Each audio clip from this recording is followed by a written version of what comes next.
Hello everybody and welcome to the Round 6 2026 AFL Tips and Predictions video. I'm your host Matt Danger, joined here by Uncle. How are you, mate? Good afternoon. I'm well. How are you going? Yeah, we're going alright. Firstly, let's kick off into recapping last week's. Oh, yeah. Good week for me. Not so much for other people in this chat. I got 7 and you got 5. The 4 that we got, that you got wrong. We had the difference of Freo and Collingwood from Friday night. Obviously, I got the better end of that one, as well as Hawthorn Bulldogs. I went with Hawthorn. You went against your own team. I've got more faith in my team. Yeah. And the 2 that we got wrong were obviously the Essendon and Melbourne one, who would have thunk it, and Port Adelaide St Kilda, which in hindsight probably was slightly stupid. But if we both went Port, then I don't think it's too much of a mistake. No, I don't think so. If you guys do like this video at any point during this video, could you please drop us a like and give us a comment of what your tips for this next round are going to be? We would appreciate it greatly. Make sure to sub to see all of our watch-alongs and our videos every single week. Let's get into this week's video though. We've got Carlton versus Collingwood Thursday night at the MCG, 7:30 p.m. Carlton, I thought, they obviously started off hot, as they always do against Adelaide, but Adelaide kind of was able to somewhat match them late in that first quarter, really put the deficit going into quarter time at a minimal, and then got out. I think we kicked 7 goals in 9 minutes of play, from the end of the first quarter to midway through the second, and then it stayed about a 30-point margin throughout the whole way through, and I just don't see... I can kind of see Collingwood doing the same, just at a smaller margin. Not quite 30 points, but they'll probably keep it around the 3-goal mark. Nick Dacos is just too good for them. So I'm going to go with Collingwood, but I still suspect Carlton to probably win the first quarter and a half. Yeah, I'm going Collingwood as well. I think they should have beaten Fremantle. They missed 2 pretty easy opportunities.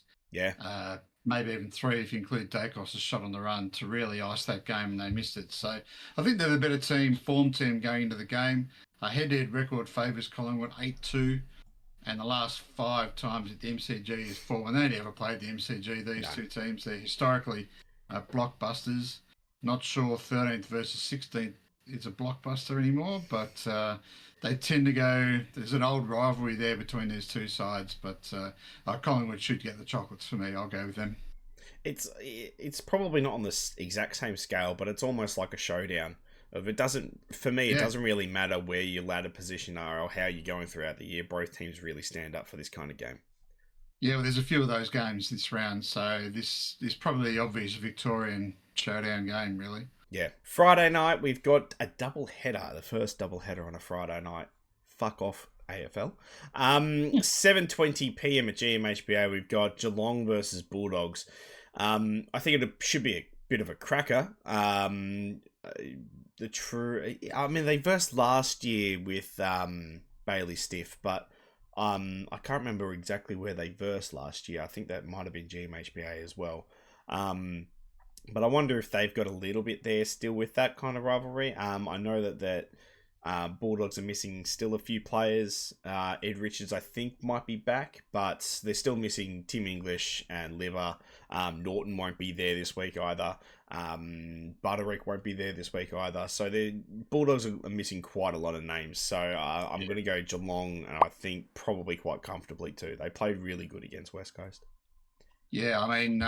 the hole at English form was quite obvious against Hawthorn, wasn't it? That Hawthorn dominated the ruck, and I can see Geelong doing the same with Blixarves and the other dude that rucks for them. So they did play GMBHBA last year and the year before, actually. It's a 1-1 for the last couple of years for them. It's 7-3 head-to-head, last 10, and at the ground it's 3-2. Bulldogs go right there, but just too many injuries for the Bulldogs. You've got to go for Geelong. With that sort of... There's a lot of things that stack up Geelong's way, so I'll go Geelong. Half an hour later, we've got the Battle of the Bridge, I believe it's called. Sydney versus GWS at the SCG, 7:50. Sydney look real good. They made mincemeat of Gold Coast. Thought Mhm. it was going to be a lot closer. I still am calling it from, I think it was a couple of weeks ago. I said Gold Coast are going to be frauds. And I'm sticking by it until I see them beat a proper top 4C team. Yeah.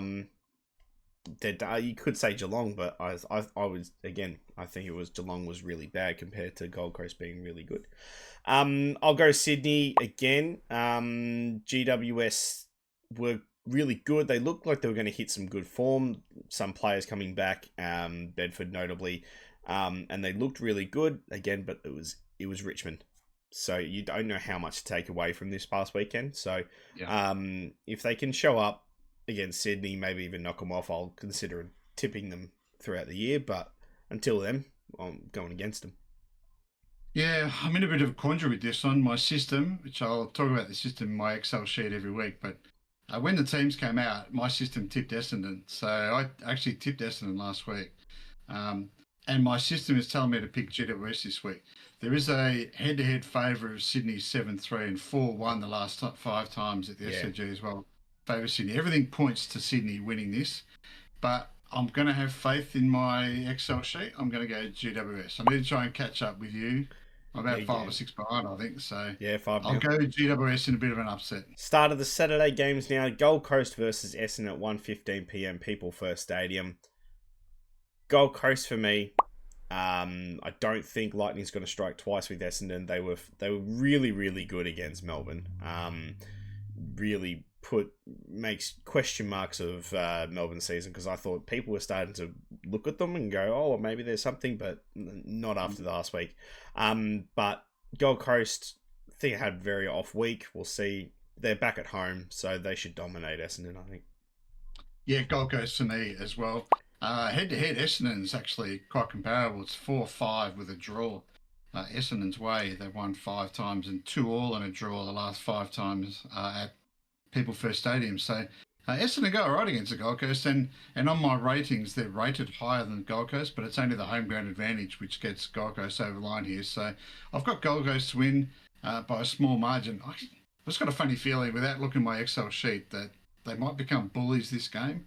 I know Essendon played pretty well to win last week, but I wouldn't be surprised if Gold Coast are flat track bullies, and I wouldn't be maybe a 10-goal win actually. I wouldn't be surprised if it turns around huge this game for Gold Coast, but I'll go Gold Coast, yes. Middle game rivalry starting to kind of spice up between these two teams the last few years. Hawthorn versus Port Adelaide, Marvel Stadium, 4:15. We'll go Hawks. They look in spectacular form. You could say Bulldogs had all the outs, but still Hawthorn played a pretty good game, supposedly. I did not get to watch much of it. But I did get to see Port Adelaide play, and I thought they were pretty scrappy, even at home. So now they're having to play away. Hawthorn should probably dominate here. I'm possibly even looking at a 10-goal win for Hawthorn.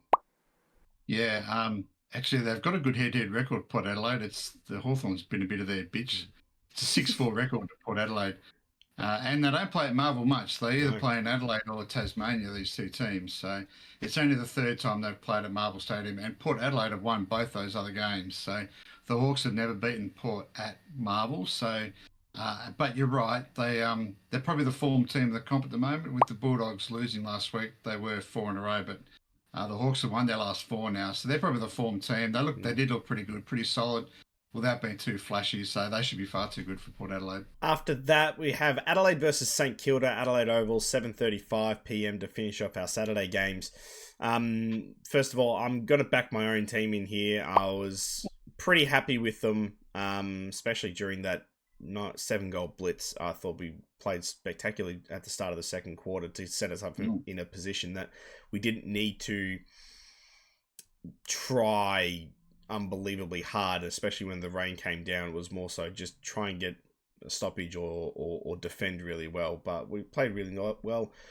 St Kilda, I mean, I thought they were going to win by more. I thought that they were looking a bit better, but Port kind of stayed with them, even though they looked pretty trashy. So, I'm confident with Adelaide, so I'm going to go with them. Probably similar margin to Carlton, actually. I wonder if St Kilda stayed over. Yeah, the they did. week. They Yeah, did? yeah. Yeah, okay. So the home ground advantage should suit Adelaide. I'm going for Adelaide as well. It is an 8-2 record, the last 10, so Adelaide have won heaps, and it's 3-2 at the ground. So the two that St Kilda have won over Adelaide have been in Adelaide, so recently. But yeah, Adelaide for me. St Kilda had all those big name recruits, but it just looks like it's going to take them 12 months to all gel Yeah. and work together. So any expectations we had on St Kilda, we just need to delay them by 12 months. I think next year they'll be pretty good, but not this year. So Adelaide for me. Sunday games, we'll see what time we finish with our stuff in the morning, but we might be able to do an all-day stream on Sunday. North Melbourne versus Richmond to start off with, Marvel Stadium. Two similar teams. Both should probably end up being bottom four, but I think North Melbourne will probably win a bit more comfortably this week. I think Richmond are starting to look like a true bottom four side. Last year they won a few games where they probably shouldn't have, and I don't think they'll get close to them this year. They look pretty poor. Yeah, I was watching a few footy shows this week, and they really had the knives out for Richmond. I didn't think they've been that bad this year, but they really said they probably, like Jack Revolt said, they've probably regressed rather than progress. So, and North have definitely improved. They look a lot better side now, and they should be too good for Richmond. 5-all head-to-head record, 3-2 the last 5 in the ground, favouring North, including the last 3. They won the last 3 against Richmond. I think they'll make it 4 in a row. Following up, kind of overlapping a little bit, is the Melbourne versus Brisbane game at the MCG, 3:15 p.m. Yeah, Melbourne took a big step back this week against Essendon, whereas Brisbane were pretty good. They played good enough that I quite still backing them in for high position on the ladder come the end of the season. So got to be booking them by probably 20-30 points at least.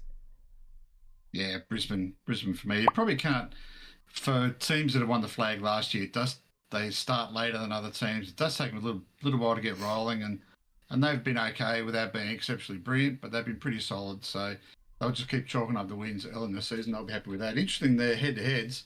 Melbourne are in front, 6-4, 3-2 the last 5 of the ground. So Melbourne have got the wood over Brisbane lately when Brisbane have been winning flags and Melbourne haven't. So that's something to keep in the back of your mind. But Brisbane for me, yes. And the last game of the round, the Western Derby, 5:10 p.m. West Coast versus Freo at Optus Stadium. Yeah, as you said, Freo probably limped over the line in a way. It was more so Collingwood lost the game than Freo won the game. But they shouldn't have any troubles with the Weagles this week, I don't think. They are a pretty strong team on paper. And Freo have won several games which you would need to win if you're going to finish strong, like against Adelaide and Collingwood. You need to be beating those teams if you're going to be a top 4 or top 6. So, yeah, it won't be any different. Although I know that derbies can get a little bit spicy, but still probably Freo again 5 to 7 goals. Yeah, Fremantle for mine as well. They've had the wood over the Eagles the last few times. 8-10, 8-2 record over the Eagles and 4-1 the last 5. So Fremantle have got the wood, and yeah, Collingwood probably should have won, but they didn't. And then Fremantle took the opportunity, and then they won the game. So that shows a bit of character from them. They could have curled their toes up and said, "I give up," but they didn't. So, but my issue with Fremantle is they're not winning by lots, are they? No. They're beating these sides, but they're really just beating them. I'm not terribly sold yet. Have they played anyone in the top 3 or 4? They haven't played Hawthorn, Bulldogs, Brisbane, those really good sides yet. So Yeah. I'll reserve my judgment on their season until they play one of those. But for this game, Fremantle should be too strong. That's it for us this week. If you want to join us for the watch-alongs, they'll be Thursday, Friday, Saturday night, and then probably mostly Sunday afternoon. So make sure to give us a subscribe so you know when we go live. It's generally 5 to 10 minutes before every game, as well as giving us a like and comment your tips for this week. And we guys will see you tomorrow night for Carlton versus Collingwood. See you then.